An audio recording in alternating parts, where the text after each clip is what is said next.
सुनो कि नागपुर के पहले पड़ता है, इधर से जाते हैं। तो सूरज भाई जी ने कहा कि चलो आज एक माता से मिल के आते हैं। एक बुढ़ी माता 70 साल की अकेली घर में रहती थी। अब गए तो सूरज भाई से मिलने के लिए कुछ लोग और आ गए। फिर मैं उस माता से बात करने लग गया। माता का घर एकदम साफ सुथरा, अकेली रहती थी, कोई नहीं था परिवार में। मैंने कहा माता जी आपका घर तो बड़ा साफ सुथरा है, कोई नौकर वोकर रखते होंगे? बोले नहीं नहीं बेटा मैं खुद ही कर लेती हूँ। तो मैंने ऐसी कहा कि भाई माता जी आप बाबा को बुलाए करो 5 बार। तो मेरी तरफ गुस्से से देखने लगी।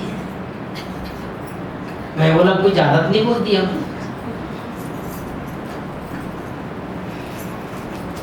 तो मैंने कहा कोई बात नहीं माता जी आप 5 बार नहीं तो 4 बार बुलाया करो।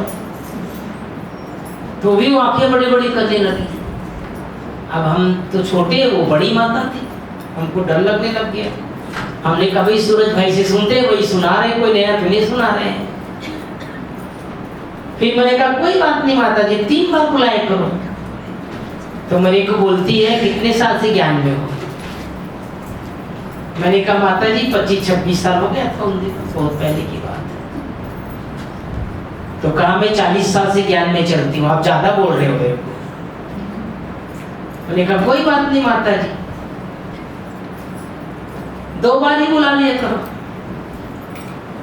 तो कहती सुनो मैं बाबा को एक ही बार बुलाती हूँ और जाने नहीं देती। तो अच्छी बात है, बाबा को एक ही बार बुलाती और जाने नहीं देती। कितना प्यार है ना भगवान से। तो भगवान हमारे प्यार में बंधा हुआ है। ये बाबा का शब्द हमेशा याद रखो। बाबा को जब भी प्यार से बुलाओगे बाबा हाजिर हो जाए। महाभारत में वृतांत आता है द्रौपदी का। द्रौपदी का जब चीरहरण हो रहा था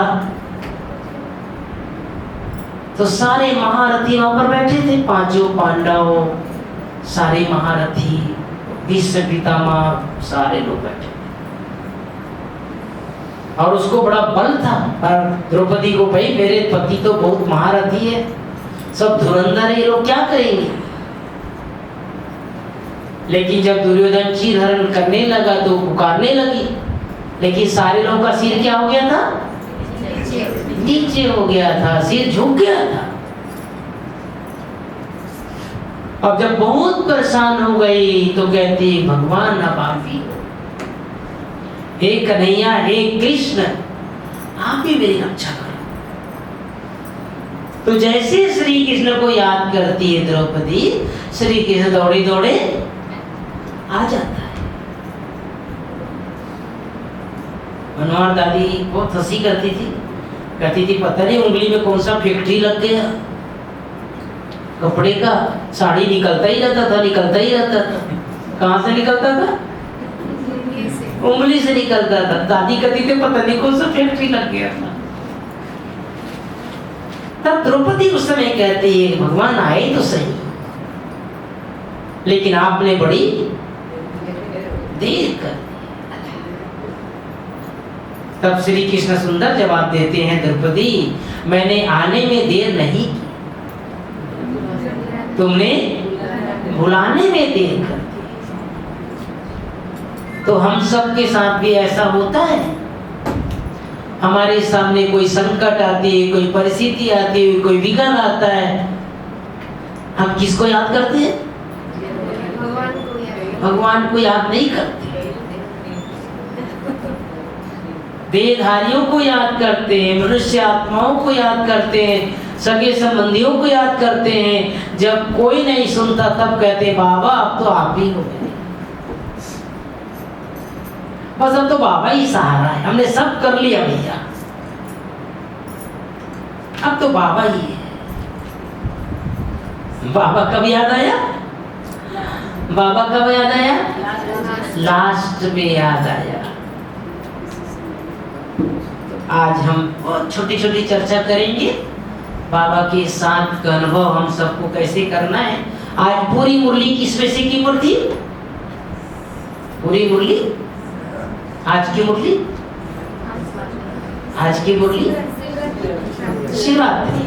शिवरात्रि में भी बाबा ने विशेष फोर्स किया पवित्रता, पवित्रता, पवित्रता की वैज्ञानिक परिभाषा को भी हम सबको थोड़ा जानना चाहिए। क्यों बाबा कहते हैं पवित्रता को इतना महत्व क्यों देना है? दो युग तक पूरा संसार पवित्र रहेगा। हमारा जो घर है वो पवित्र है, हमारा जो पिता है वो पवित्र है। क्यों हमारे यज्ञ में पवित्रता को इतना महत्व है? पवित्रता को क्यों महत्व देना है? और पवित्रता की शक्ति कितना महत्वपूर्ण है हमारे शरीर में। अधिकांश ब्राह्मणों को इसके बारे में पता नहीं, चर्चा ही नहीं होती। हम जो कुछ भी खाते पीते हैं, ध्यान से सुनना, एक मिनट में बताता हूं। जो कुछ भी खाते पीते हैं वो भोजन 3 दिन में हमारे शरीर में रस बनता है। कितने दिन में? 3 दिन में रस बनता है। और रस के बाद उसका दूसरा प्रक्रिया बनता है ब्लड, रक्त। रस के बाद खून बनता है। खून के बाद वो शक्ति हड्डी बनता है, मांस, ये मांस बनता है ऊपर का, है ना?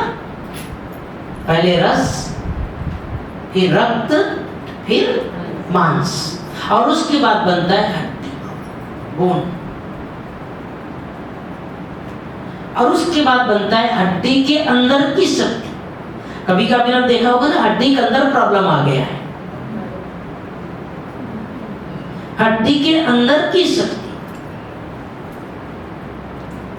चौथी और 5वीं चीज बनती है पवित्रता, प्यूरिटी। यहां तक पहुंचने में 3 महीना का प्रक्रिया होता है। 3 महीने का रस, रक्त, मांस, मज्जा, हड्डी, प्यूरिटी, और उसके बाद बनता है तेज, ये प्रकाश। इसीलिए आप देखोगे कभी कभी जो धर्म पिताएं हैं, महान आत्माएं हैं, उसके मस्तक कैसा रहता है? चमकीला रहता है। ये नहीं कि उसने पाउडर लगाया है। हमारी दादियों को देखो, दादियों को फोटो आप देखो, देखो मस्तक में वो ललाट, उसका प्रतीक किस चीज का है? पवित्रता का है। और इसीलिए बाबा पवित्रता को इतना महत्व देता है, क्योंकि पवित्रता की शक्ति हमारे शरीर में बहुत बहुत बहुत मूल्यवान है, बहुत कीमती है। ये ऊर्जा है, ये पावर है, ये तेज है, ये ओज है। इसलिए बाबा का एक शब्द आता है, जो पवित्रता की रक्षा करेगा, जो पवित्रता की रक्षा करेगा, पवित्रता उसकी रक्षा करेगी। तो हम सबको अब संगम युग में परम पवित्र बनने के लिए भीष्म प्रतिज्ञा कर लेना है। अब बचा हुआ संगम युग मेरा जीवन कैसे बीतना चाहिए? कैसे बीतना चाहिए? पवित्रता में बीतना चाहिए। पवित्रता का संकल्प, पवित्रता का निर्माण, पवित्र। बाबा ने तो वरदान दे दिया, ठीक है तो पवित्र हो, सहज रूप से हम बच्चे रहने लग गए। लेकिन इसके पीछे ये फिलॉसफी है ना? तो हम सबको बाबा का ये वरदान याद रखना है। बाबा ज्ञान देते ही पहले दिन से हर बच्चे को 2 वरदान देता है। कौन से 2 वरदान? योगी ये 2 वरदान हर आत्मा को पहले दिन से मिल जाता है। ये बाबा का वरदान ही है जो हम बच्चों को पवित्र बनने की शिक्षा दी। पवित्र बनो योगी, वरना इस संसार में पवित्र रहना किसी के बस की बात नहीं है, योगी बनना किसी के बस की बात नहीं है। लेकिन बाबा के बच्चे सहज रूप से, ज्यादा पढ़े लिखे नहीं है, विद्वान नहीं है, ज्ञानवान ज्यादा नहीं, दुनिया का कुछ शास्त्र नहीं पढ़े, बाबा ने बोल दिया पवित्र हो, ठीक है। जो इस कुल की आत्मा होगी, जो देवी देवता धर्म की आत्मा होगी, उसको पवित्रता अच्छी लगेगी, सहज लगेगी। हमारे विदेशी भाई हम देखते हैं, बाबा याद करते हैं, इतना पवित्रता को महत्व देते हैं। थोड़ा भी किसी की भी दृष्टि वृत्ति रहेगी ना, थोड़ा भी तो उनको टच होता है, इतनी पवित्रता। जबकि विदेश में तो आम चीज है ना, प्यूरिटी चीजें सब आम है वहां। लेकिन भगवान के बनते ही, बाबा के बनते ही जैसे इस मार्ग में चल पड़ते हैं। उनके साथ तो कुछ रहता नहीं, वो तो सब छोड़ के बैठे रहते हैं ना, अकेले रहना ज्यादा पसंद करते हैं। उनके साथ साथी कौन होता है? कभी कुत्ता होता है, कभी बिल्ली होता है ना। वो ज्ञान में भी आएंगे ना। तो भोग, जैसे आप गुरुवार को क्या करते हैं, दीदी को भोग मांगते हैं, दीदी हमारे घर में 2 लोग और हैं, आज आए नहीं, क्लास में भोग दे दो। अब उनके परिवार में कौन रहता है? कुत्ते बिल्ली। तो दीदी लोगों को बोलते हैं, दीदी हमारे कुत्ते को दिल भोग दे। क्यों? वो कहते नहीं, वो भी सुबह उठता है अमृत वेला, वो सच में उठा देते हैं। वो कुत्ते बिल्ली को सुबह उठाते हैं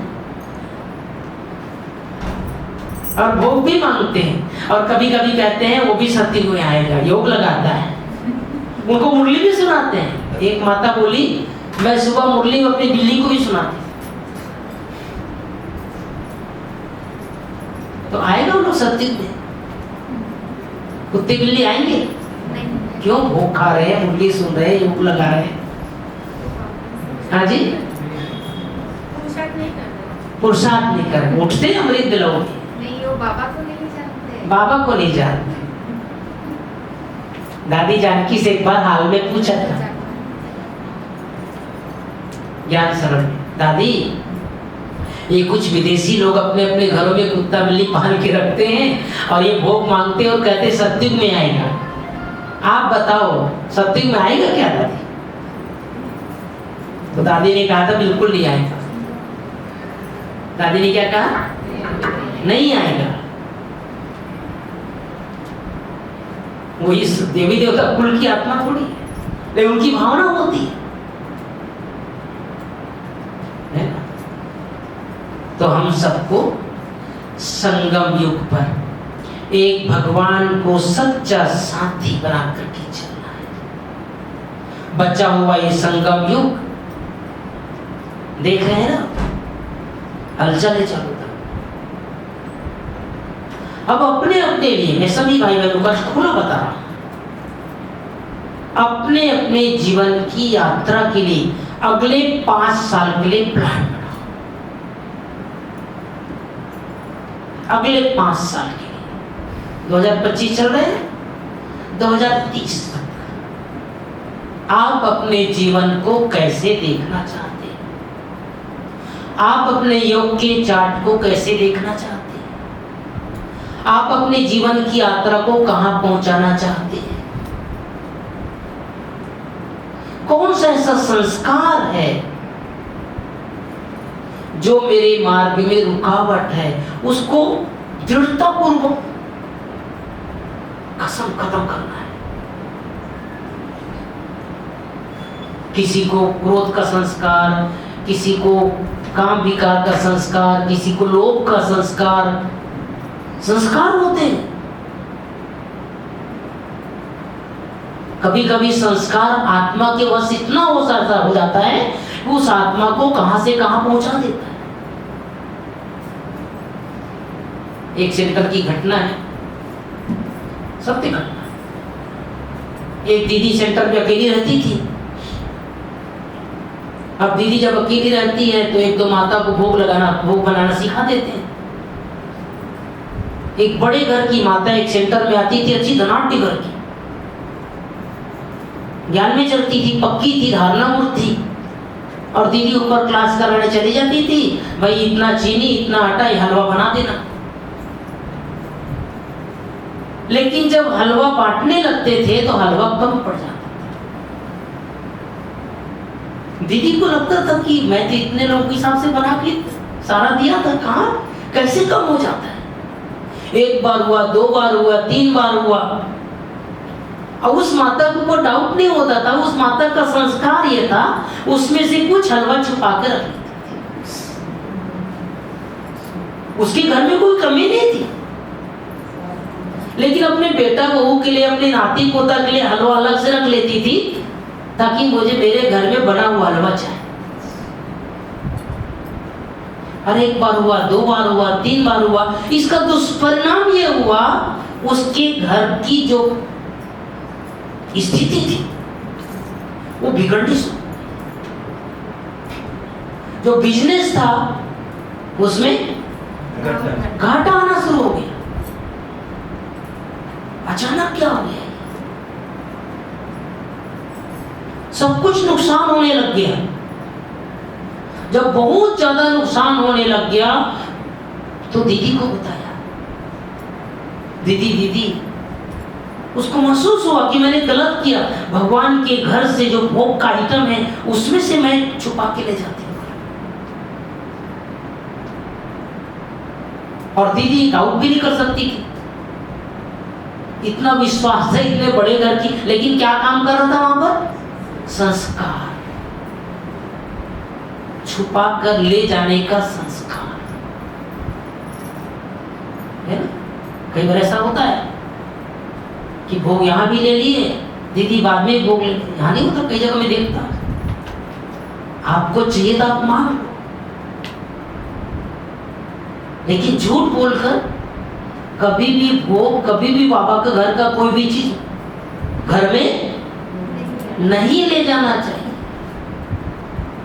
जब उस माता ने दीदी को पूरी बात बताई तो दीदी को आश्चर्य लगा कि आप ऐसे भी करती थी। दीदी ने कहा पूरा लिख करके दो, बाबा को लिख करके दिया, माफी मंगवाया, और उससे कई गुना पूरा बाबा घर में सेवा कर, तब जाकर के उसके घर की स्थिति वापस ठीक होने लगी। तो कभी कभी हमारे अंदर कुछ ऐसे संस्कार रहते हैं, वो संस्कार हमको रसातल में ले जाता है। दैहिक दृष्टि का संस्कार, क्रोध के संस्कार।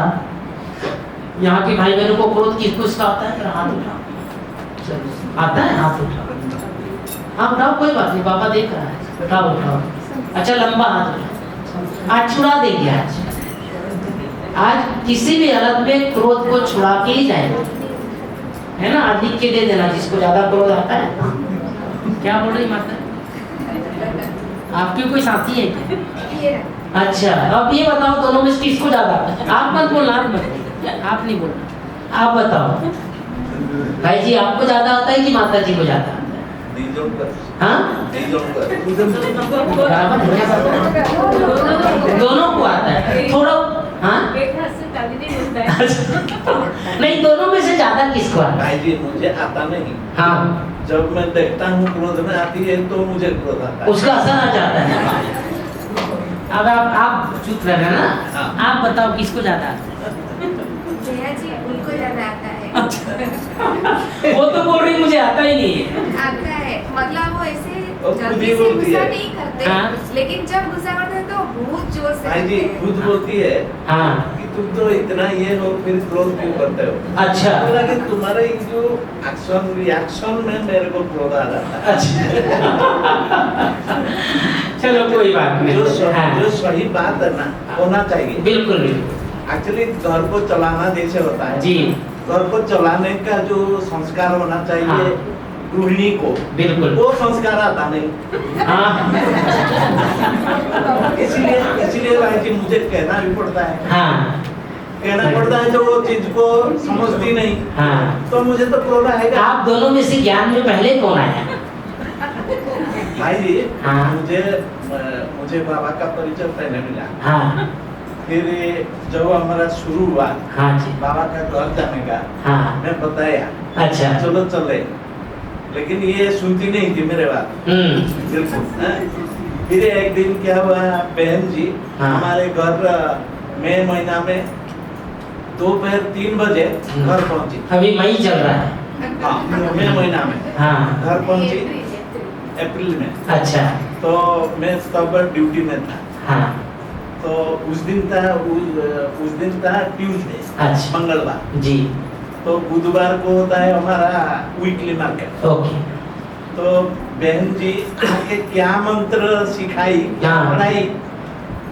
बुधवार के दिन हमारा जो लिस्ट होता है वेजिटेबल्स का, उसमें प्याज और लहसुन का लिस्ट नहीं था। अच्छा, मैं बोला आश्चर्य होकर बोला कि ये क्यों नहीं है आज। तो बोला कि आज से और प्याज लहसुन घर में नहीं आएगा। ओके, बोला कि तुम्हारे अंदर इसे कैसे अवसर हो गया हाँ कि टोटल प्याज लहसुन बंद हो गया।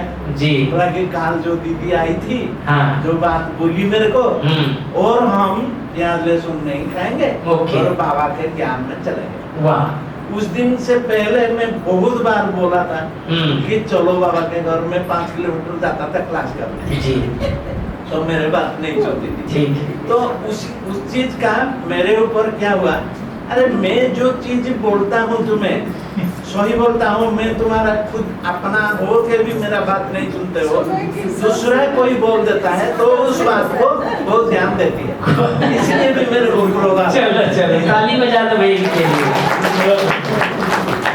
और किसको क्रोध आता है? दोनों युगल में कौन है यहाँ पर? 2 युगल में, हाँ आपकी युगल कहाँ है? कहाँ है भैया? आप हैं। अभी आप बताओ, आपको ज्यादा आता है कि इनको ज्यादा आता है? हाँ बैठे बैठे बोलो, कोई बात नहीं।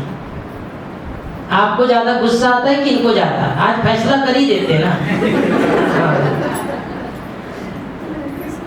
आपको तो नहीं आता लग रहा है।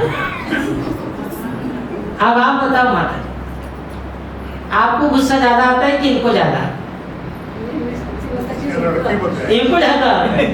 अब घर पे जाकर के आपने बता दिया, नहीं बोलेगा वो। आप बताओ दादाजी, इनको ज्यादा आता है? आपको नहीं आता? नहीं आता।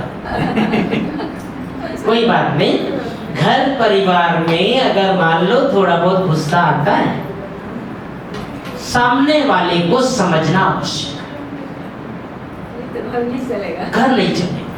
दूसरी बात, एक दूसरे के संस्कार को जानना आवश्यक है।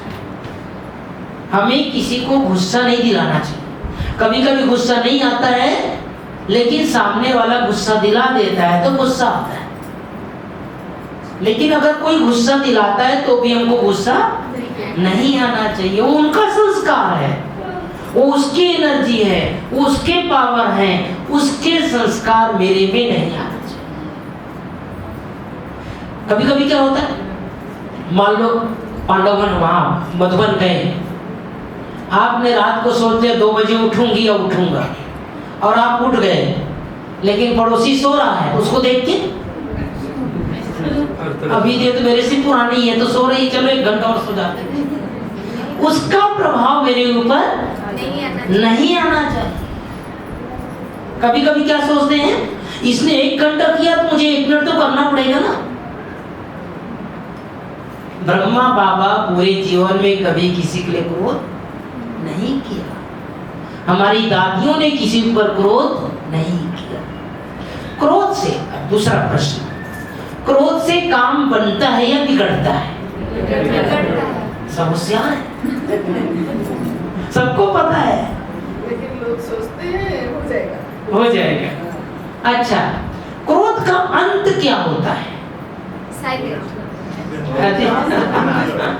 क्रोध का अंत क्या होता है? मतलब बहुत झगड़ा क्रोध का अंत होता है पश्चाताप। क्रोधी व्यक्ति क्रोध करने के बाद, क्योंकि इसे एनर्जी वेस्ट होती है। एक बात ध्यान से सुन लो, कोई व्यक्ति 1 मिनट क्रोध करता है, कितना मिनट?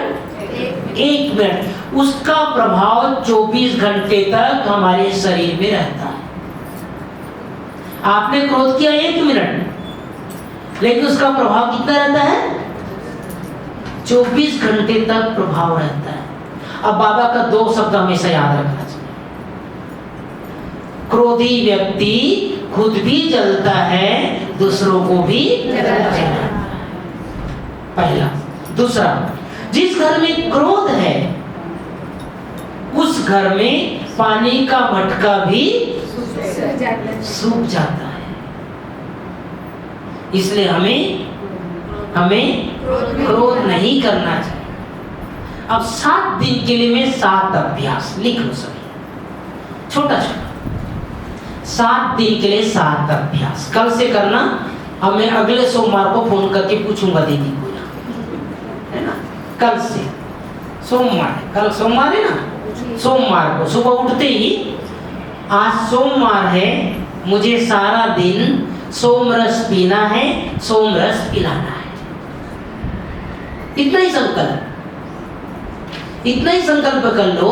आज सोमवार है, मुझे सोमरस, भगवान का सोमरस पीना है और सबको सोमरस, इसलिए गुस्सा नहीं करना है। ज्यादा लंबा चौड़ा मंत्र लिखने की जरूरत नहीं है, लंबा चौड़ा सोचने की जरूरत नहीं है। सुबह उठते ही बाबा को गुड मॉर्निंग करने के बाद, बाबा आज सोमवार है ना, आज आपसे ही सोमरस पीऊंगा और सोमरस पिलाऊंगा। अभी 4-5 दिन पहले बाबा ने बोला था, कोई गुस्सा करे तो क्या करना चाहिए? फूल बरसाना चाहिए। लेकिन मैं कहता हूं वो फूल बरसाने से और गुस्सा हो जाएगा।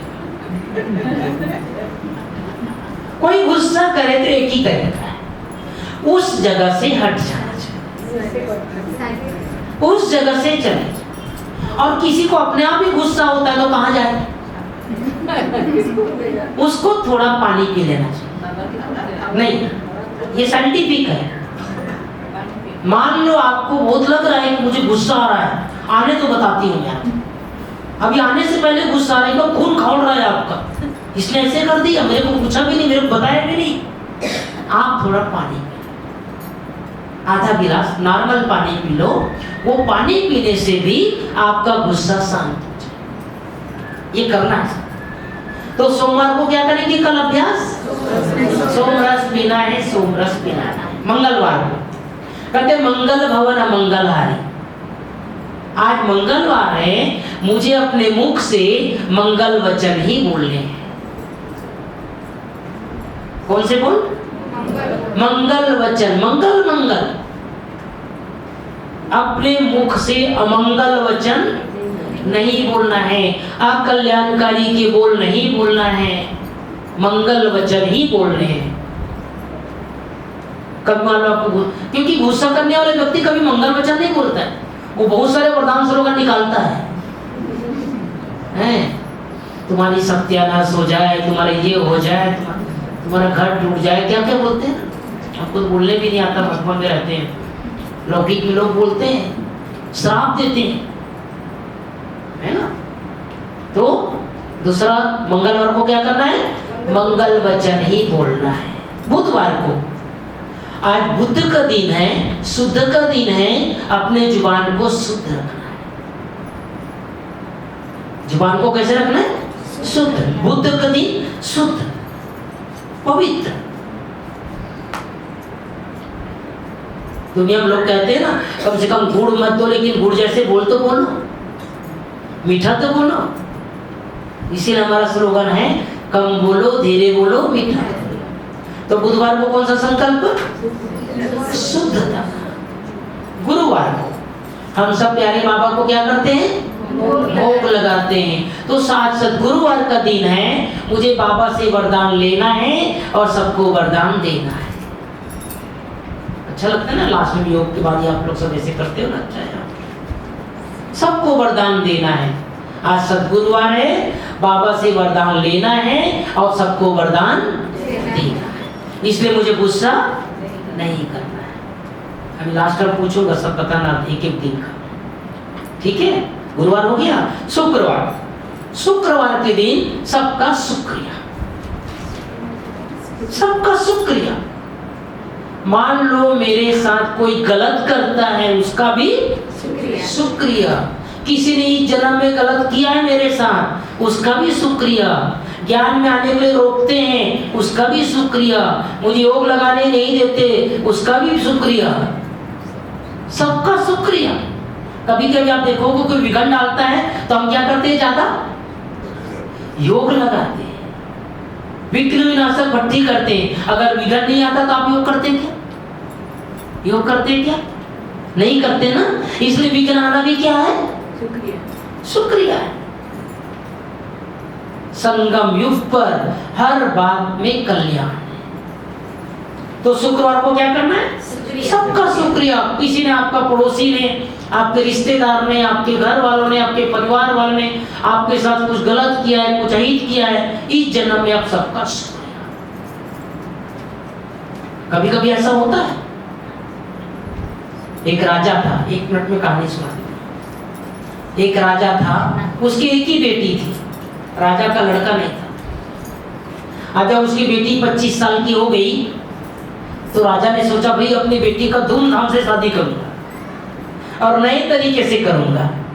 तो आसपास क्या किया, 200 गांव में ढिंढोरा पिटवा दिया कि भाई मेरी बेटी की शादी होने वाली है, जो अच्छे युवक, बलशाली युवक, योग के युवक जो आएंगे, और एक प्रतियोगिता रखा, उसमें जो जीतेगा उसके साथ मेरी बेटी की शादी होगी। हजारों युवक आ गए। भाई राजा का बेटा नहीं था, जिसकी शादी होगी वो राजा का प्रॉपर्टी का मालिक बनेगा। और प्रतियोगिता क्या था, राजा ने अपने महल के सामने एक बड़ा सा स्विमिंग पूल बना दिया और स्विमिंग पूल के अंदर सांप, बिच्छू, मगरमच्छ, केकड़ा सब छोड़ दिया। अब प्रतियोगिता क्या था, एक तरफ से कूदना था, दूसरी तरफ से, लेकिन कूदेगा तो वहां घूम रहा है नाना इधर अंदर पकड़ने के लिए। अब सब लोग देख रहे हैं, भाई कौन कूदेगा इसके अंदर। 1 घंटा हो गया, 2 घंटा हो गया, 3 घंटा हो गया। आखिर में एक युवक हिम्मत करके कूद गया। अब कूदने के बाद आदमी क्या सोचता, मरता क्या, मरता नहीं क्या करता, तो अपना आंख बंद करके अपना ऐसे हाथ मारते मारते सांप जो भी आया एक तरफ से निकल के दूसरी तरफ निकल गया। अब जैसे ही निकला तो वहां सारे लोग जो उसको कंधे पर उठा लिए, जय जयकार करने लग गए, अरे भाई आप तो विजयी बन गए। लेकिन वो युवक खुश नहीं था, वो युवक खुश नहीं था। बोले क्यों खुश नहीं हो, आप तो विजयी बन गए, आप तो राजा की प्रॉपर्टी के मालिक बन गए। बोले छोड़ो छोड़ो, पहले उसको ढूंढ लो जिसने मुझे धक्का मार दिया।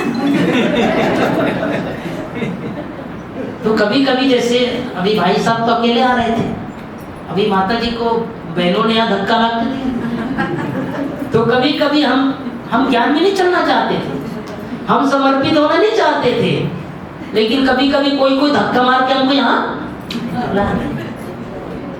बाद में पता चलता है अरे यहाँ थोड़ी त्याग तपस्या है, ये सुबह उठना भी पड़ेगा, झाड़ू पोछा भी करना पड़ेगा, कोर्स भी कराना पड़ेगा, मधुबन भी जाना पड़ेगा। ये तो बहुत पता चलता तो क्या होगा। तो कभी कभी जो कुछ होता है उसमें कल्याण है। इसलिए सबका क्या करना है, शुक्रिया अदा करना है, सबका शुक्रिया अदा करना है। तो शुक्रवार को उठते ही क्या करना है, शुक्रिया। शनिवार को क्रोध रूपी शनि से दूर रहना है। शनि को अच्छा नहीं माना जाता, कहते इसके अंदर शनि आ गया, शनि को हटा दो। तो शनिवार को इतना ही संकल्प कर लो, आज शनिवार है, मुझे क्रोध रूपी शनि से बचना है, दूर रहना है। रविवार को आज के दिन, अभी आज के दिन बता दो थोड़ा, अभी सुबह से लेकर किसी को उत्साह है? नहीं आया। बहुत अच्छा, ताली बजा लो अपने लिए। हर रविवार को क्रोध नहीं आना चाहिए, उसके लिए संकल्प। आज रविवार है, स्कूल में बच्चों का क्या होता है आज के दिन? छुट्टी। गवर्नमेंट सर्वेंट की छुट्टी, तो क्रोध की छुट्टी।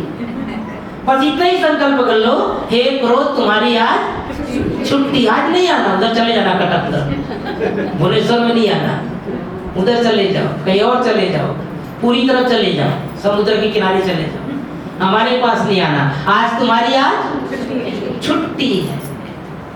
तो ये 7 दिन के लिए 7 संकल्प, क्रोध से बचने के 7 दिन के 7 संकल्प। अब बताओ कल से क्या करेंगे? सोमवार को सोमरस पीना है और सोमरस पिलाना है। मंगलवार को मंगल वचन ही बोलना है। बुधवार को शुद्ध रखना है। गुरुवार को बाबा से वरदान लेना है। ऐसे हाथ कर लो, ऐसे ऐसा दोनों हाथ 3 बार बोलो, मैं मास्टर वरदाता हूँ, मैं मास्टर वरदाता हूँ, मैं मास्टर वरदाता हूँ। ठीक है, पक्का हो गया ना? अब उल्टा सुल्टा और कुछ बोलना नहीं किसी के लिए भी। शुक्रवार को तो कहानी सुना दिया लंबा चौड़ा। शुक्रवार को क्या है? सबका शुक्रिया। शनिवार को क्रोध रूपी दूर रहना है। रविवार को छुट्टी। ऐसे कर दो, ऐसे भगा दो, यहाँ नहीं आना चाहिए, भाई लोग नहीं भगा रहे, ऐसे कर दो, ऐसे चले जाओ, है ना? ठीक है ना? तो ये 7 दिन के लिए 7। देखो बाबा हम सबको कितना प्यार से अपना बनाया है ना। बाबा हम सब के अंदर देवत्व भर रहे हैं, देवी संस्कार भर रहे हैं, क्योंकि हम थे ही देवी देवता, हम भूल गए हैं। हमारे संस्कार अच्छे थे, हमारे खान पान अच्छे थे, हमारे पहनावे अच्छे थे, हमारे बोलचाल अच्छे थे। अभी कलयुग के अंत में आते आते क्या हो गया? सब बिगड़ गया। मैं 4 साल पहले कोरोना काल के समय जबलपुर जा रहा था, तो स्टेशन मुझे ट्रेन चेंज करना था अहमदाबाद में। मेरे सामने एक युवक आया गुवाहाटी का। मैंने कहा भाई कहाँ से हो? बोले गुवाहाटी से। उसका जो बाल था ना, यहाँ से पूरा ऐसे चढ़ा हुआ था, हम तो कभी देखे नहीं थे। यहाँ ऊपर ही चिड़िया का घोंसला जैसे था ऊपर, अभी तो हमारा आई नहीं। तो मैंने उनको पूछा ये बाल क्या नाई ने बिगाड़ दिया है क्या? तो बोला कहाँ रहते हो आप? मैंने कहा मैं माउंट आबू रहते हूँ। बोले बिगाड़ा नहीं है भैया, ये डिजाइन है। देखा होगा ना अपने भुवनेश्वर में रहते हैं, पता नहीं, उधर अहमदाबाद में बहुत रहते हैं ऐसे खिलाड़ी लोगों को। देखा होगा ना, वेस्ट इंडीज के खिलाड़ी लोग बहुत रखते हैं ऐसा ऊपर ऊपर। हाँ, तो ये भारत में भी रखने लग गए। तो वो कहता है ये हमारा डिजाइन है, नीचे से कटा हुआ और ऊपर ऊपर रखते हैं ऐसा। मैंने कहा उसको ये कौन सा डिजाइन है भाई? मैंने कहा भगवान राम को जानते हो? ऐसा बोला। बोले हाँ जानता हूँ। अब भगवान राम ने कपड़ा पार रखा था ऐसा, हमारे तो पूर्वज है ना वो लोग। तो कहते हैं भाई जी वो तो भगवान थे ना। अरे भगवान थे लेकिन हमारे पूर्वज तो हैं, वो उसकी आरती उतारते हैं, उसकी पूजा पाठ तो करते हैं, तो हमें भी कैसा रहना चाहिए? उसी की तरह मर्यादा रहना चाहिए ना। उसको 15 मिनट में ज्ञान दिया, उसका एड्रेस लिया, मेरा फोन नंबर लिया, सेंटर का एड्रेस दिया। 1 महीना बाद मुझे फोन किया, भाई जी मैंने अपना बाल ठीक कर लिया, कोर्स कर लिया। अच्छा, उसके बाद उसकी ट्रेन तो आ गई, चली गई, मेरी ट्रेन बची थी। दूसरा लड़का आ गया, वो जा रहा था चेन्नई, उसका जीन्स पहना था 5 जगह से फटा हुआ। अब हमने कभी देखा नहीं मधुबन में ऐसा फटा हुआ पहनते हैं। तो मैंने उसको पूछा भाई कहाँ के हो? बोले चेन्नई का। तो आप गरीब हो क्या? ऐसे बोले क्यों? मैंने कहा ये आपका जींस 5 जगह से फटा हुआ दिख रहा है, यहाँ घुटना भी दिख रहा है, क्या दिखाना चाहते हो? तो कहता है भाई जी आप कहाँ से आ रहे? मैंने कहा भाई जी मैं माउंट आबू से आ रहा। तो आपको पता नहीं है? मैंने कहा क्या नहीं पता है? बोले जितना फटा रहता है उतना महंगा मिलता है। धन्य है। मैंने कहा भाई हम मर्यादित जीवन जीने वाले, ये क्या दिखाना चाहते हो फटा हुआ शरीर को? मैंने उसको 10 मिनट तक बाबा का परिचय दिया, उसको ज्ञान सुनाया। उनको देख रहा था कुर्ता पजामा सूट पहने हुआ। अभी उसने भी 1 महीने बाद मुझे फोन किया, मैं चेन्नई में जाके कोर्स कर लिया, अभी रेडीमेड कुर्ता पजामा खरीद लिया। तो कब किस आत्मा का कल्याण हो जाए, कब किस आत्मा का उद्धार हो जाए। कहने का मतलब ये है, ये संसार में सब चीज क्या हो रहा है, तमो प्रधान हो रहा है। सब कुछ तमो प्रधान हो रहा है, खान पान तमो प्रधान, पहनावा तमो प्रधान, इवन मैं बताता हूँ भक्ति भी क्या हो गया है, तमो प्रधान। भक्ति भी तमो प्रधान हो गया है। एक बार हनुमान जी उठ के चले गए सूक्ष्म मतन, मुंह फुला के बैठ गया। राम जी ने बोला, हनुमान तुम कैसे आ गए? कहता है, प्रभु बात मत पूछो। बोले, नहीं तुम बताओ क्यों आ गए ऊपर, तुमको तो कलयुग के अंत तक रहना है, तुमको वरदान है। कहने नहीं प्रभु, बताने लायक बात नहीं है। राम भी छोड़ने वाला नहीं था। राम ने कहा, हनुमान तुमको बताना पड़ेगा, तुम कैसे आ गए ऊपर? कहा, प्रभु जब पूछ ही रहे ना, बहुत ज्यादा पूछ रहे, बता देता। देखो प्रभु, मेरे पास लोग पहले आते थे, दंडवत प्रणाम करके सो जाते थे। दंडवत समझते? पूरा साष्टांग सो करके हाथ जोड़ते थे, प्रणाम करते थे, मैं जी भर के आशीर्वाद देता था। अब धीरे धीरे लोगों का कमर दर्द शुरू हो गया, तो अब सोते नहीं है प्रभु, खड़े होकर प्रणाम करते थे। तो भी मैं खुश था भगवान। फिर धीरे धीरे लोग क्या करते हैं, रास्ते चलते हार्न बजा के चले जाते हैं, हॉर्न बजा के, घंटी बजा के, भगवान अपना ध्यान रखना, हमारे पास टाइम कम। हमको ही बोलते हैं, क्या बोलते हैं भगवान को, अपना ध्यान रखना, हमारे पास अभी अंदर आने का टाइम। तब भी ठीक था, भगवान वही घड़े घड़े दृष्टि दे देता था। लेकिन कल तो गजब हो गया। बोले क्या हो गया? एक 16 साल की कन्या आ गई मंदिर में और कहते, हन्नू क्यों मुंह फुला के बैठा है? मुझे ही बोलने लग गए प्रभु, हाय हन्नू मुंह फुला के क्यों बैठा है? मैं डर गया, ब्रह्मचारी आदमी प्रभु, भागे भागे ऊपर आ गए। तो भक्ति भी क्या हो गया है, हाय हन्नू हो गया।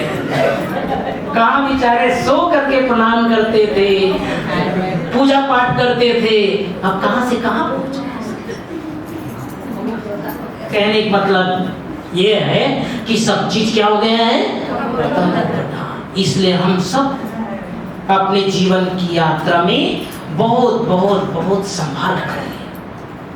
अब वैसा नहीं चलना है जैसे संसार चल रहा है, अब वैसे नहीं देखना है जैसे संसार देख रहा है। अब कितनी अच्छी बात बाबा ने बोला ना, किसी को भी देखो आत्मा को देखो, मस्तक के मध्य भ्रिकुटी के मध्य चमकती हुई मणि को देखो, किसी के भी देह को नहीं देखना, फेस को नहीं देखना। आजकल लोग देह को श्रृंगार करने के लिए देखो ना ब्यूटी पार्लर बनाते, ब्यूटी पार्लर पे जाते। हमारा भी बाबा का सेंटर क्या है, ये भी ब्यूटी पार्लर है। यहाँ किसका श्रृंगार होता है, आत्मा का श्रृंगार होता है। लोग बोलते क्यों जाते हो बार बार, अरे ब्यूटी पार्लर है हमारा, ये हमारी आत्मा का श्रृंगार होता है। देखो मधुबन आते हैं ना, जो भी गेस्ट आते हैं 2 बातें पूछते हैं हमसे। सबसे पहले हमको देखकर बोलते हैं, आपको पेमेंट कितना मिलता है? मैं सच बता रहा हूँ, कई लोग बोलते हैं आपको कितना तनख्वाह मिलता है। मैंने कहा क्यों? कहते आप लोग इतना खुश रहते हो। तो हम कहते हैं हमको इतना मिलता है, इतना मिलता है, गिनती नहीं कर सकते। उसकी तुलना, हमारी खुशी की तुलना वो किससे करते हैं, पेमेंट से करते हैं। और दूसरा पूछते हैं यहाँ पैसा कहाँ से आता है, पैसा कहाँ से आता है? तो हमने कहा क्यों? बोले हम 4 दिन से रुके हैं, आप लोग पैसा वैसा मांगे नहीं रहे हो, खा रहे पी रहे घूम रहे, इतने बड़े बड़े मकान हैं, गाड़ियां हैं, सब कहाँ है, कहाँ से पैसा आता है? मोदी जी देता होगा, विदेश से आता है। हम कहते कोई नहीं देता, फिर कहाँ से आता है? मैं कहता हूँ हंसी में, उधर बाबा का डोम है ना, देखा आप लोगों ने डोम? ज्ञान सरोवर में जो दादी कॉटेज है, उसके पहले उसके बाद पीस कॉटेज है, जहाँ राष्ट्रपति जी रुकी थी। उसके आगे बाबा का डोम है, आप लोग नहीं देखे हैं? कभी आओ मुझे बुलाना, मैं दिखाऊंगा आप लोग। बहुत अच्छा डोम बना हुआ है, विदेशी भाई लोग जहाँ रहते हैं ना, डेविड भाई लोग उधर। मैं कहता हूँ वहाँ पर 2 झाड़ है, उसको सवेरे सवेरे हिलाते हैं, उसमें से क्या गिरता है? पैसा गिरता है। तो कहते मजाक मत करो। तो 2 बातें लोग पूछते हैं, पेमेंट कितना मिलता है, पैसा कहाँ से आता है ना? तो हम सभी बाबा के बच्चे बहुत बहुत बहुत भाग्यवान हैं जो संगम युग पर भगवान ने अपना बना लिया। मेरे जैसे भाग्यवान हाथ करो ऐसे एक बार फिर से। मेरे जैसे भाग्यवान कोई नहीं, मेरे जैसे भाग्यवान कोई नहीं, मेरे जैसे भाग्यवान कोई नहीं, है ना? एक हाथ ऊपर करो, अपने पीठ में 3 बार लगाओ, वाह रे मैं, वाह रे मैं, वाह रे मैं। ठीक है, पक्का हो गया? पक्का करना है। सुबह उठते ही, आंख खुलते ही अपने भाग्य का गुणगान करना है, मुझे क्या क्या मिला है। अब एक छोटा सा टॉपिक ऊपर चर्चा करेंगे, विनाश काल में आने वाले 8 पेपर। लिख लो सभी, विनाश काल में आने वाले 8 पेपर।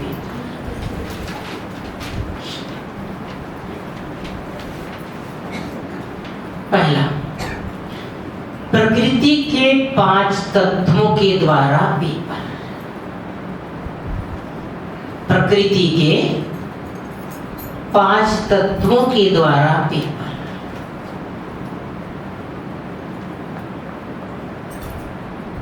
दूसरा, 5 विकारों के द्वारा पेपर।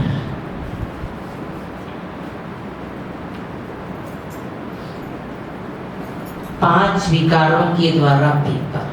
तीसरा, संबंध संपर्क के द्वारा पेपर।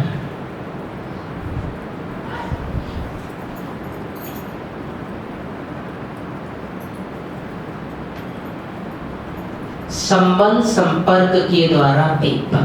चौथा, पुराने स्वभाव संस्कार के रूप में पेपर।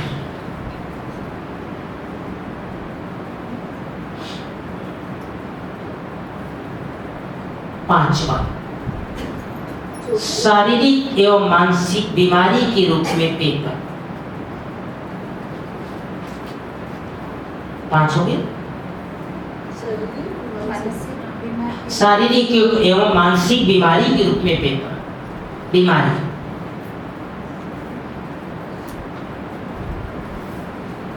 छठवां, भटकती हुई आत्माएं। भटकती हुई आत्माएं एवं तंत्र मंत्र के रूप में पेपर।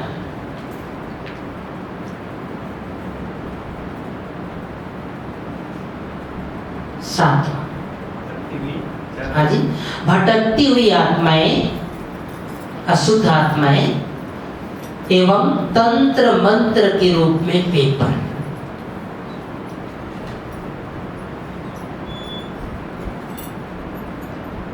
छठवां, सातवां, गृह युद्ध विश्व युद्ध के रूप में पेपर। गृह युद्ध, गृह युद्ध विश्व युद्ध, वर्ल्ड वार।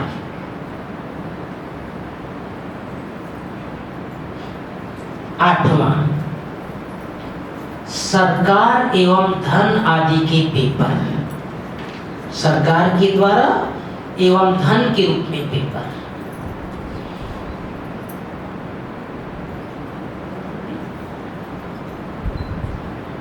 तो ये 8 पेपर हमारे सामने आएंगे। वैसे बहुत सारे पेपर हैं, लेकिन ये 8 मुख्य पेपर, और इसके लिए हमें छोटा छोटा अभ्यास करना है।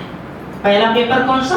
प्रकृति के 5 तत्वों के रूप में पेपर। 5 तत्व जानते हैं ना, कौन कौन से?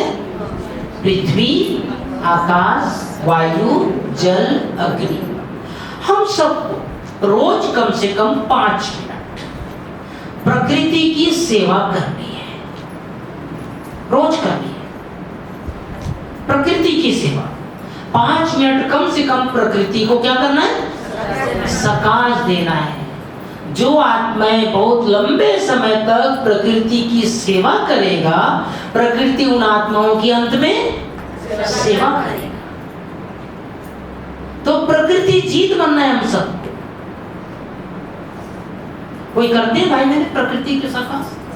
क्लास में कराते हैं। हाँ जी, क्लास में कराते हैं। बहुत अच्छा, ताली बजा लो। करना चाहिए, हमेशा करना चाहिए। प्रकृति के 5 तत्वों को सकाश देना चाहिए। देखिए, एक छोटा सा सत्य बात है ये, जो कुछ भी मनुष्य आत्माएं प्रकृति के साथ कर रही है, प्रकृति उसका बदला लेगी। पापा कई बार बोलते हैं ना, बॉम्बे पहले क्या था? छोटा सा गांव था। लोगों ने क्या किया? वहां पर समुद्र को सुखा करके क्या किया? घर बनाया। अब अर्थात वो किसका हिस्सा लिया है?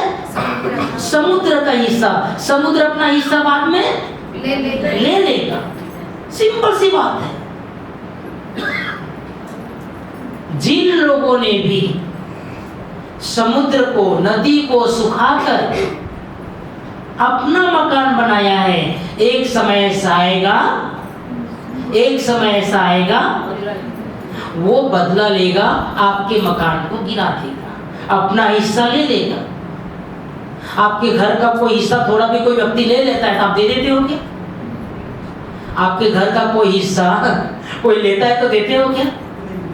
अपना हिस्सा संभाल के रखते हैं ना। तो प्रकृति भी क्या करेगी? अपना हिस्सा।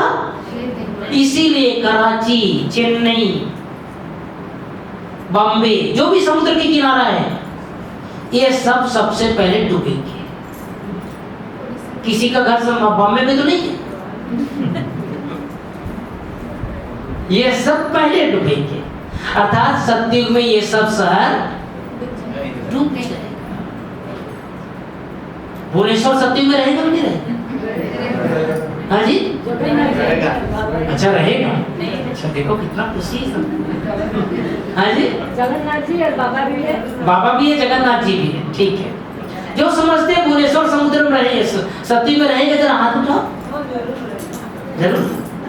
अच्छा, जो समझते नहीं पता नहीं रहेगा नहीं रहेगा। अच्छा, सबको खुशी रहेगा।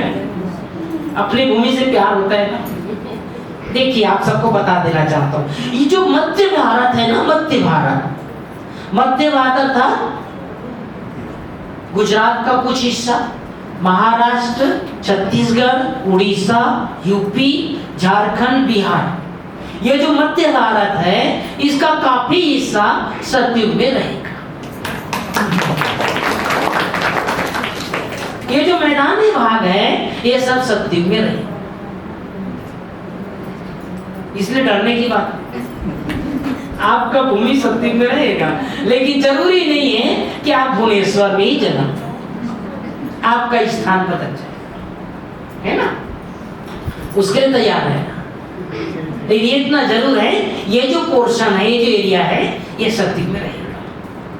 तो 5 तत्व अब उथल खा रहा है। 5 तत्व, पृथ्वी, आकाश, वायु, जल। इसके लिए हमको क्या करना है? इसके लिए सकाश देना है। भूकंप आएंगे, ज्वालामुखी आएंगे, तूफान आएंगे, बहुत कुछ होगा। ये भूकंप जोन है कि नहीं है भुवनेश्वर? नहीं है। बाढ़ जोन है। तूफान तो आता होगा।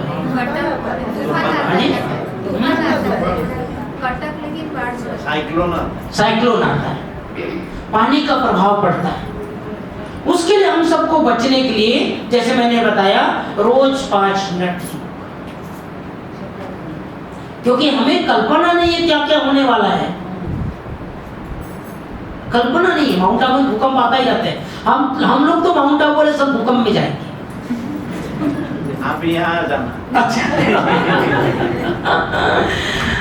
ये भूकंप एरिया है। अभी भी रोज हर 2-4 दिन में एक बार थोड़ा हिलते हैं हम लोग।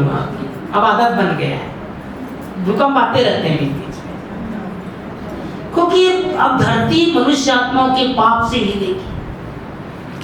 ऐसे समय मान लो भूकंप आ गया, बाढ़ आ गया, ज्वालामुखी आ गया, तूफान आ गया, हमें क्या करना चाहिए? क्या करना चाहिए? भक्ति करना चाहिए। भक्ति करना चाहिए। और क्या करना चाहिए? सकाश देना चाहिए। और बुद्धि की लाइन क्लियर रखनी है। महत्वपूर्ण बात, बुद्धि की लाइन क्लियर रखनी है। बाबा का महावाक्य है, जिसकी बुद्धि की लाइन क्लियर रहेगी उसको बाबा की टचिंग मिलेगी। टचिंग मिलेगी। देखो सन 2000 के आसपास गुजरात में भूकंप आया, पता है ना सबको, कच्छ में बहुत भयंकर भूकंप आया था। 26 जनवरी का दिन, गुरुवार का दिन। मैं भी गया था 6 महीना पहले, वो एरिया देख करके आया। उस समय दादी ने भेजा था हम लोगों को जब भूकंप आया था। तो एक सेंटर में 2 बहनें रहती थी भुज में। अब गुरुवार का दिन था तो बड़ी दीदी ऊपर जलेबी बना रही थी और छोटी बहन झाड़ू पोछा कर रही थी। अब जलेबी बना रही थी तो जलेबी छोटा नहीं बन रहा था, बड़ा बन रहा था। क्यों? हाथ हिल रहा था भूकंप के कारण, उसको पता नहीं था। अब छोटी बहन जब झाड़ू पोछा कर रही थी, उसको पता चल गया कि भूकंप आ रहा है। वो दौड़े दौड़े गई दीदी के पास, दीदी दीदी जल्दी निकलो दीदी। बोले ये बताओ पहले, ये जलेबी छोटा क्यों नहीं बन रहा है? क्लास में कम पड़ जाएगा। अरे दीदी आपको जलेबी की चिंता है, भूकंप आया दीदी जल्दी निकलो। ये सत्य घटना है। सारे मकान आसपास के सब गिर गए थे, केवल बाबा का मकान तब तक बचा था। और आखिर में बड़ी दीदी का हाथ पकड़कर छोटी बहन ने दीदी को सेंटर के बाहर लेकर के आए। जैसी दोनों दीदी बाहर आई, जैसी दोनों दीदी बाहर आई, वो मकान क्या हो गया? जब तक दोनों दीदी बाहर नहीं आई थी, तब तक उस मकान को बाबा रोक कर रखे थे। ये सत्य घटना है। ऐसी आत्माओं की रक्षा बाबा करेगा। आप सब जानते हैं यूक्रेन और रशिया बीच में युद्ध प्रारंभ हुआ था आज से करीब 4 साल पहले। यूक्रेन में हमारा बाबा का सेंटर बिल्कुल समुद्र के किनारे। ये सत्य घटना है। समुद्र के किनारे सेंटर। अब जो मकान मालिक था, किराए का मकान था, मकान मालिक पीछे पड़ गया, दीदी मकान खाली करो, दीदी मकान खाली करो। अब कुछ सेंटर चलाए, हमारी दीदी लोगों को पता है मकान खाली करना, नया मकान ढूंढना कितनी परेशानी होती है। तो वहां के मकान मालिक से कहा, भैया इसी में चल ले दो ना भैया, नया मकान कहाँ मिलेगा हमको? नहीं नहीं दीदी मेरा बिजनेस का काम चलता है, जल्दी खाली करो। आखिर भाई बहनों से बात करके शहर के अंदर एक मकान लिया, मकान में शिफ्ट हुए। 15 दिन के बाद रशिया और यूक्रेन के बीच में युद्ध प्रारंभ।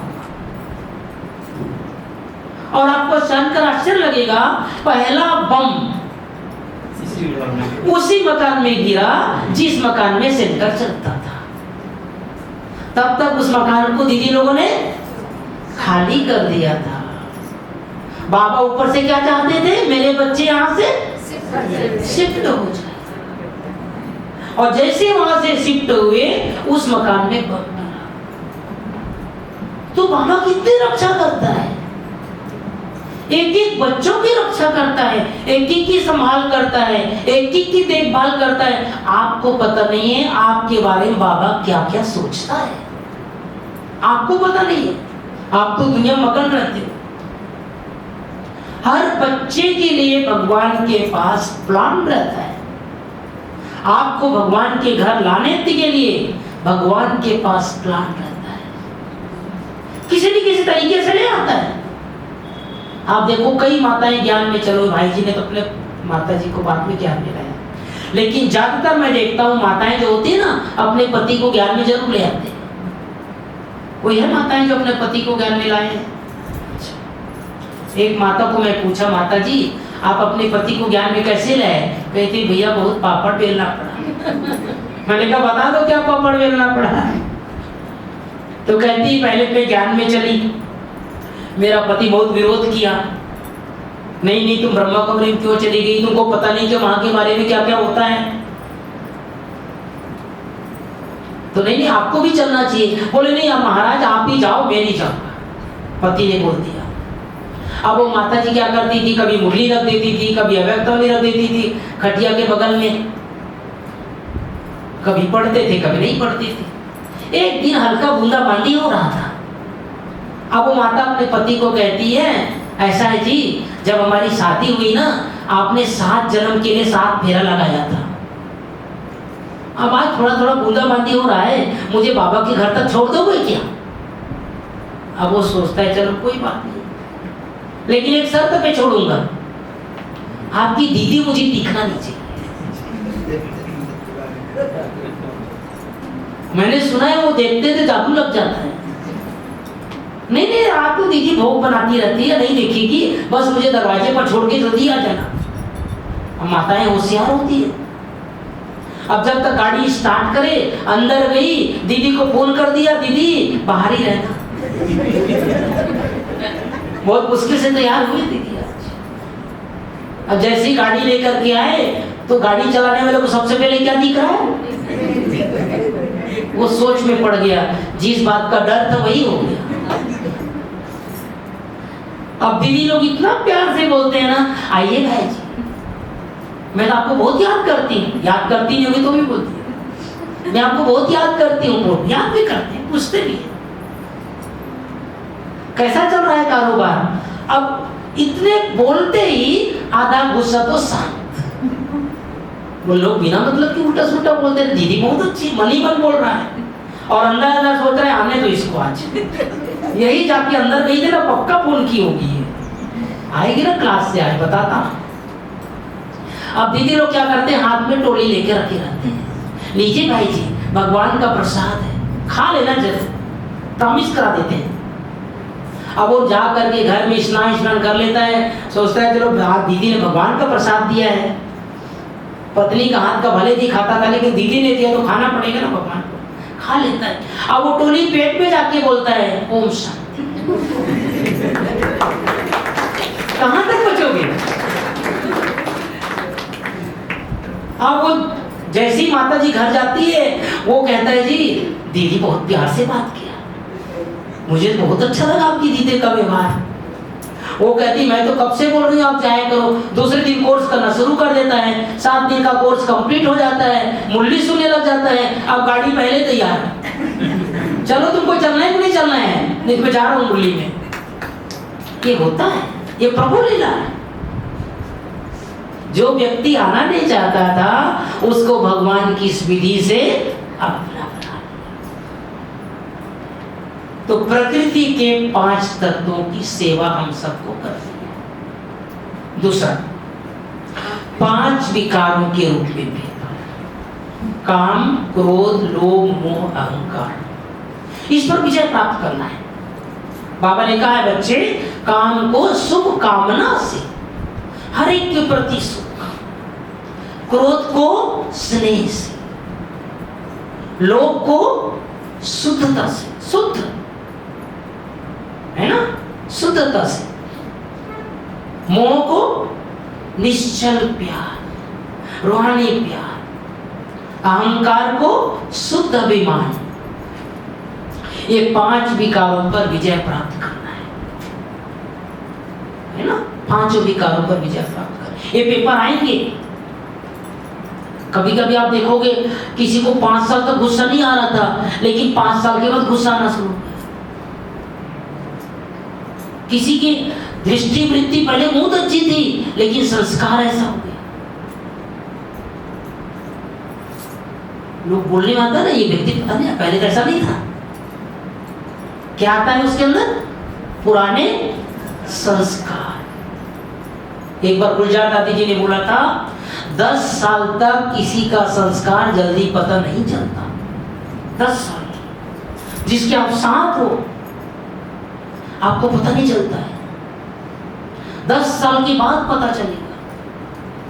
आज क्यों लोगों की शादियां टूट रही है, लोग क्यों डाइवर्स हो रहे हैं? संस्कार के कारण। आजकल जल्दी जल्दी लोग डाइवर्स कर देते हैं, एडजस्ट नहीं कर सकते। पावर नहीं है, शक्ति नहीं है, समाने की शक्ति नहीं है, सहन शक्ति नहीं है, अलग अलग हो जाते हैं। तो 5 विकारों के द्वारा पेपर को विजय प्राप्त करना है। तीसरा, संबंध संपर्क के द्वारा पेपर। ये बहुत बड़ा पेपर आने वाला है आगे चल करके। हमारे ही संबंधी हमारे लिए कभी कभी मार्ग के रोड़े बन जाते हैं। इसलिए जो भी आपके संबंध संपर्क में है, नया हिसाब किताब हमको नहीं बनाना है। किसी के साथ भी नया कार्मिक अकाउंट नहीं बनाना है। पहले हमारे साथ बहुत कुछ है, अब नया नहीं करना है, नया नहीं जोड़ना है। तो संबंध संपर्क में आते ये सब आत्माएं हैं। सबके प्रति शुभ भावना, सबके प्रति कल्याण की भावना। आना तो है, कारोबार में आना है, नौकरी है, धंधा है, व्यापार है। ऐसा तो नहीं कि हम जब यहाँ छोड़ करके जंगल में चले जाएंगे। सबके साथ आना है, लेकिन सबके साथ रहते भी कैसे रहना है? कमल फूल के समान, न्यारा और प्यारा। ठीक है। चौथा, पुराने स्वभाव संस्कार। ये तो बताया आप सबको किस तरह से स्वभाव हमारा काम करता है। अब अपने स्वभाव को बहुत निर्मल, बहुत शुद्ध, देवत्व का संस्कार हमारे अंदर है। अनेक बार देवता बने हैं, अनेक बार विश्व पर राज किए हैं, अनेक बार लक्ष्मी नारायण बने हैं। वो संस्कार हमारे अंदर आ जाए, वो स्वभाव हमारे अंदर आ जाए। बहुत मीठा बनना है। ऐसा बनना है, मीठा बनना है। कम बोलो, धीरे बोलो, मीठा बोलो। अपने स्वभाव को बहुत शुद्ध करना है। ठीक है। थोड़ा थोड़ा चर्चा करेंगे। 5वां, शारीरिक एवं मानसिक बीमारी। ये बहुत ध्यान देने वाली बात है। चलते चलते कभी भी किसी के ऊपर भी मानसिक शारीरिक बीमारी आ सकती है। इसके लिए एक छोटी सी विधि बताता हूं आप सबको। अपने शरीर को रोज 5 मिनट सकाश, रोज देना है। अपने शरीर को क्या करना है? सकाश देना है। बाबा की किरणें आ रही है, मेरे शरीर में जा रही है। कोई बीमारी आ भी गई मान लो, तो जल्दी से घबराना नहीं है। हाय क्या हो गया, ऐसा हो जाएगा क्या, रिपोर्ट में ऐसे आ गया, हाय हाय नहीं करना है। बीमारी कॉन्शियस नहीं बनना है। कौन कौन दवाई खाते हैं रोज किसी भी चीज रूप में? हाथ उठाओ। किसी भी रूप में दवाई, हाथ उठाओ। अच्छा ठीक है। दवाई खाते समय ध्यान रखो, आज से ही करना। जो कुछ भी दवाई खाते हैं आप, बीपी की, शुगर की, थायराइड की, जो कुछ भी खाते होंगे आजकल नॉर्मल दवाई खाना भी चाहिए। अगर डॉक्टर ने कहा है तो खाना चाहिए। बाबा ने 2 बातें बोला है। पहला, दवाई को ड्राई फ्रूट समझ के खाना है। क्या समझ के? कोई भी पूछे आज क्या खा रहे हो, ड्राई फ्रूट खा रहे हो। मजबूरी नहीं, अरे क्या करें डॉक्टर ने बोल दिया है 3 टाइम खाना पड़ता है। मजबूरी नहीं, खुशी से, खुशी से दवाई खाना है। और तीसरा, अपने शरीर में कहीं भी प्रॉब्लम है, बाबा से शक्ति लेना है, उस जगह देना है। जैसे मान लो घुटने का प्रॉब्लम आजकल, किसको किसको घुटने का प्रॉब्लम होता है ना? अभी करो मेरे साथ, सभी करो ऐसा। चलो 3 बार बोलो, मैं मास्टर सर्वशक्तिवान हूँ, मैं मास्टर सर्वशक्तिवान हूँ, मैं मास्टर सर्वशक्तिवान हूँ। अपने घुटने में लगाओ, 3 बार सीधा करो, 3 बार उल्टा, प्यार से, है ना? ऐसा 3 बार सीधा, 3 बार। एनर्जी दो। हमारे अंदर इतनी एनर्जी है कि बहुत सारी बीमारियों को अपने योग से, बाबा की किरणें से ठीक कर सकते हैं। आजकल सबकी बुद्धि कमजोर हो रही है, किसी किसी को भूलने की आदत हो जाती है, बुद्धि कमजोर हो रही है। पहले सबका नंबर याद रहता था, मोबाइल आती सबका नंबर भूल गया, अपना ही नंबर याद नहीं रहता। तो ब्रेन को शक्ति देना है। अभी करो फिर से, मैं मास्टर सर्वशक्तिवान हूँ, मैं मास्टर सर्वशक्तिवान हूँ। मैं मास्टर सर्वशक्तिवान हूँ। ब्रेन में लगा एनर्जी।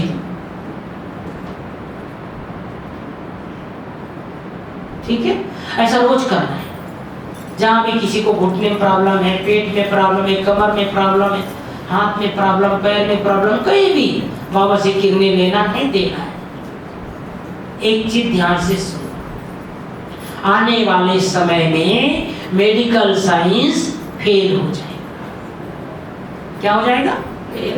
फेल हो जाएगा। फिर क्या काम आएगा उस समय?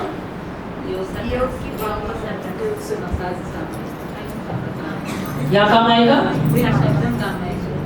हाँ जी, बोलो बोलो। सकाश, बाबा की किरणें, बाबा की शक्ति, बाबा का करेंट, यही काम आएगा, है ना? यही काम आएगा। तो बिल्कुल किसी प्रकार की कोई बीमारी नहीं, किसी को जरा हाथ। अच्छा, एक दो लोग हैं, हाथ उठाओ तो कोई बात नहीं, भाई ताली बजा लो हाथ के वहां, कोई बात नहीं। लेकिन अगर किसी को है तो डरना घबराना प्यार से, है ना? और एक दूसरे को रोज वरदान दो, आप सुखी रहो, आप शांत रहो, आप खुश रहो। अभी एक दूसरे को देख करके, एक दूसरे को देख कर बोलो, आप सुखी रहो, आप शांत रहो। एक दूसरे के मस्तक में उंगली लगाओ, ऐसे, हाँ ऐसा उंगली लगाओ, हाँ। बोलो आप आत्मा हो, आप महान आत्मा हो, पूर्वज आत्मा हो, फरिश्ता हो, बिंदी स्वरूप हो, देवकुल की आत्मा हो, शिव शक्ति हो, भगवान के बच्चे हो, सदैव खुश रहो, तंदुरुस्त रहो, आनंद में रहो, सतयुग के पहले जन्म में साथ साथ आना। ताली बजा।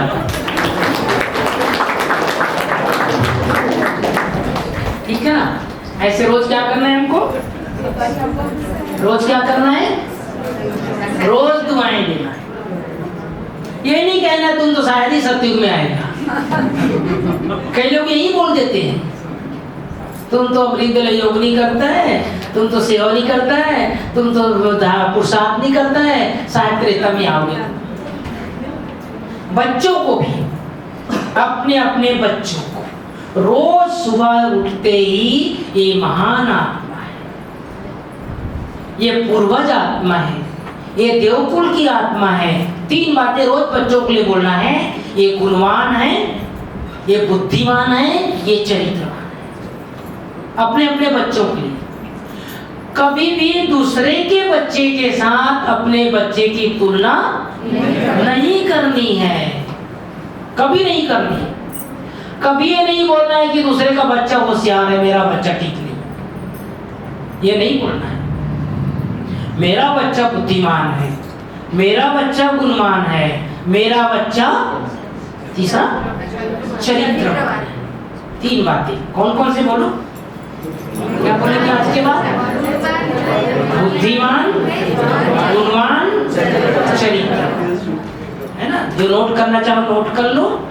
आज से जाके बोला अपने बच्चों को, बेटा तुम बहुत बुद्धिमान है। अच्छा दादी ओम शांति जाके चेंज हो क्या है ना?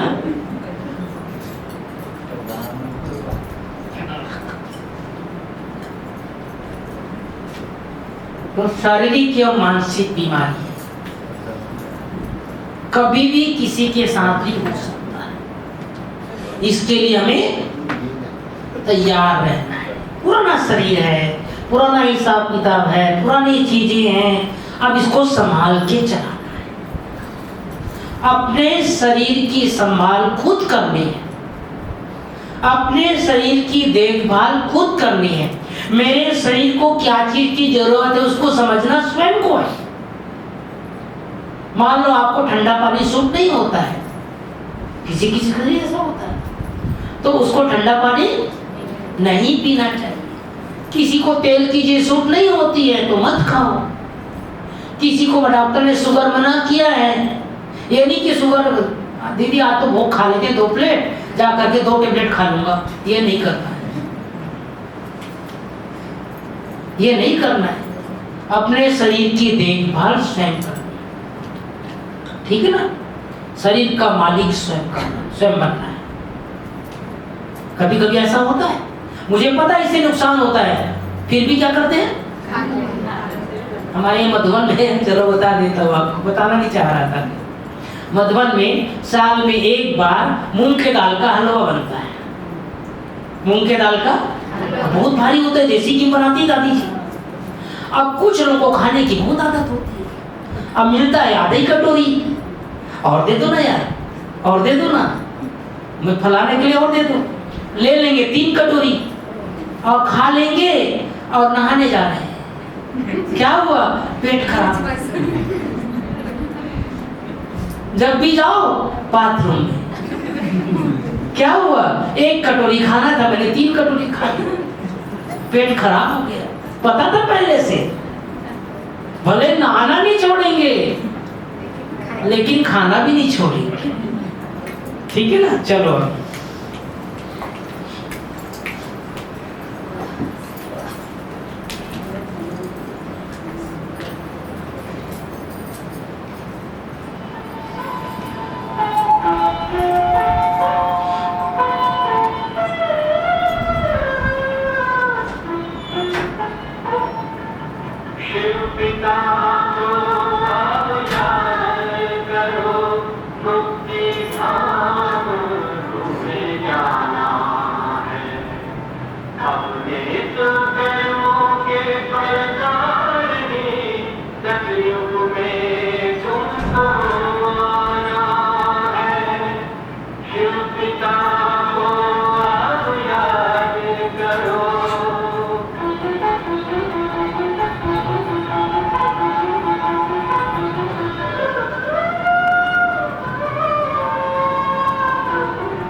इस तरह से हम सबको आने वाले पेपर के लिए तैयार रहना है।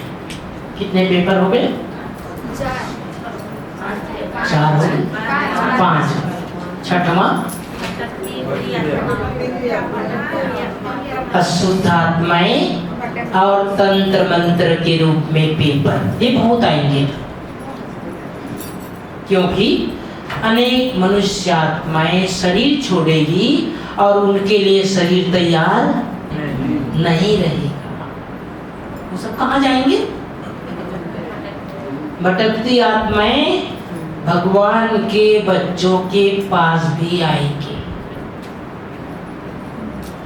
किस लिए आएंगे? मुक्ति के लिए। मुक्ति के लिए, शांति के लिए, ईश्वरीय प्यार के लिए, और उसके लिए अपनी पवित्रता की शक्ति को बहुत बढ़ा करके रखना है ताकि उसका प्रभाव हमारे ऊपर ना पड़े। वो आएंगे हमसे शांति लेकर, सुख लेकर, प्यार लेकर,